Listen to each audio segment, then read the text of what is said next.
ये तगोत अला लक्ष्मी जत जी रवासण मसमात सुगरा उनकी जेका सा नंढड़ी धी आहे सीमा सीमा साहवाल प्रेस कलर उडरलाल स्टेशन ते जो सो इन्होंने दाइंदे इल्ज़ाम आया आहिनि त अज़ीम नाले जो सो सीमा जो घर वारो आहे ऐं हुनजी जेका वालदा हिनजी ससु जेका सा घर में जेका सा इन्हनि खे तशदुद करे थी ऐं ॾाढी ज़ुल्म करे थी ऐं हिनखे जेको सो घर मां करे छॾियो आहे। हिन हवाले सां जेका सीमा सुगरा जी जेका सा छा चवणु आहे अचो तो आवाज़ डिजिटल कोशिश तव्हांखे ॿुधायूं था।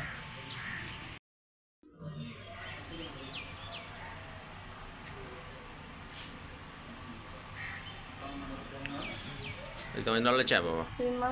सीमा? हाँ, मुझसे जुल्म है। मुझे मुझसे मुझे कढ़े से दिया घर में 1.5 महीना थे मामे वट बैठे मुझसे पावट जिथे वे हाथी उते सस चवे पई वे दे उनके बधराइन सा मैटन में वे हाथी मैटन के कुटे तो मारे तो वे हन कौन तो रे नंढड़ी न्याणी है चाहे तो उनका बेदो तो विझा पेट सा है मुसा जुल्म जाम तो करे बाहर पूरे तो महीने महीने में मारे तो महीने महीने दाद फिर मुझे केयर कौन तो करे वडेरे के दाहन नहीं थम नूरू के दाहन नहीं थम मुस्तफा के दाहन थम केयर भी मुझे फिर दाद फिर तो कौन तो करे हाने मामे वट बैठे 1.5 महीनो थे चाहे तो उनके भी बधराइन सा हाने उनके इंसाफ खपे। अच्छा तव्हांजे मुड़ुस जो नालो छा आहे? मुड़ुस जो नालो आहे बास सस जो आहे साबा कपिड़ा फाड़ इते थी तो बधराए जिथे वे अचे हुननि खे बधराइन सा अहिड़ी त ॾाढी ज़ाल बि कोन आहे न बधराए ज़ुल्म मूंसां आहे मारे मूंखे कुटे मूंखे ॿार मुंहिंजा पूरे दौड़ाए घर मां कढे छॾे मूंसां ज़ुल्म आहे।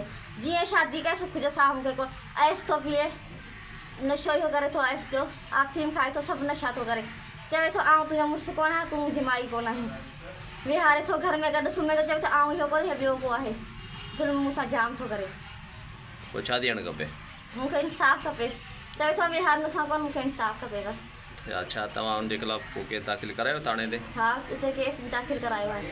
अच्छा अॼु कॾहिं करायो? ज़िंदगी में भी कोन करायो अथमि हींअर करायो अथमि सफ़ा तकलीफ़ मूंखे जाम ॾिनी आहे 4 बार पैदा कया अथमि कॾहिं वधायो भी कोन अथमि अॼु बेवस थी अॼु माना आई आहियां माइटनि जे घर बसि हमिलो कयो आहे सरकार खां वठी माइट मुंहिंजा आया आहिनि असांजे घर वेठो आहे निकिरे कोन थो मुंहिंजी माउ खे चइबो तूं मुंहिंजी माई आहीं माई जेका मुंहिंजे मुंहिंजी माई कोन आहे हाणे मुंहिंजी माउ खे पियो माई करे माई त मुंहिंजी आऊं आहियां निकाह वारी वरी अॼु मुंहिंजी माउ खे माई थो करे मुंहिंजे पीउ खे कुटियो आहे घर मां निकिरे कोन वीचारा दौड़ाए हुनखे कढियो मजबूर थी मूं वटि आया आहिनि ऐं पाण पराए दर ते वेठी आहियां मजबूर थी मूंसां मूंखे इंसाफ़ खपे बसि। तव्हांजो नालो छा आहे बाबा? मुंहिंजो नालो आहे सुगरा जी। ऐं सीमा जी माउ आहियां। सीमा खे मारे सीमा खां ज़ुल्म करे सीमा खे कढे छॾियो आहे घर मां सीमा पहिरों उघाड़ी सीमा लाइ केॾा भॼी मूं वटि वेही सीमा खे कुटे पियो सीमा अचे थी सीमा सां नाइंसाफ़ी आहे हाणे वरी चवे थो मुंहिंजे घर मां उथे नथो चवे तूं मुंहिंजी माई आहीं ऐं तूं घर वारो रमज़ान तुंहिंजो कोन आहे ऐं रमज़ान आहियां घर मुंहिंजो आहे घर मां कोन निकिरंदो सां राति जो मूंखे सुम्हणु नथो ॾिए मुंहिंजा ॿार वीचारा ग़रीब में ॿारनि खे कुटे पियो मुंहिंजे मुड़ुस खे घुटा ॾिना आहिनि ऐं पहिरों उघाड़ी आई आहियां ऐं थाणे में आई आहियां मूंखे नाइंसाफ़ी आहे मूंसां तंग मुंहिंजी धीउ बि मुंहिंजी ज़ुल्म बि मूंसां आहे कहिड़ो इंसाफ़ आहे वॾेरा फ़ैसिला करनि नथा मुंहिंजी धीउ वॾेरनि वटि वई आहे केरु फ़ैसिलो नथो करे ॻोठ वारा बि नथा अचनि ऐं हिकिड़ी ॼणी छा करा मुंहिंजा पुटु छा करनि ऐं ज़लील थी आई आहियां थाणे में ऐं ग़रीब मिसकिन मूंखे तंग कयो आहे साहिबा ऐं अब्बास अज़ीम जो पुटु मुंहिंजी धीउ खे मूंखे जाम तंग कयो हाणे मुंहिंजे घर मां नथो निकिरे मूंखे चवे थो सभु निकिरी वञनि तूं मुंहिंजी माई आहीं सीमा मुंहिंजी माई कान आहे ॿार मुंहिंजा आहिनि कोन को मूंसां बि ज़ुल्म मुंहिंजी धीउ सां बि ज़ुल्म इंसाफ़ केरु कोन थो करे पुलिस में बि आई आहियां तंहिंजे करे मजबूर थी आई आहियां इंसाफ़ करो असांजो तंग आहियूं असां सफ़ा असांखे अब्बास साहिबा ॾाढो तंग कयो आहे मुंहिंजी धीउ खे मुंहिंजी धीउ जे ॿारनि खे मुंहिंजे मुड़ुस खे मुंहिंजी सस खे जाम तंग कयो आहे। इंसाफ़ खपे तव्हांखे? इंसाफ़ खपे असांखे।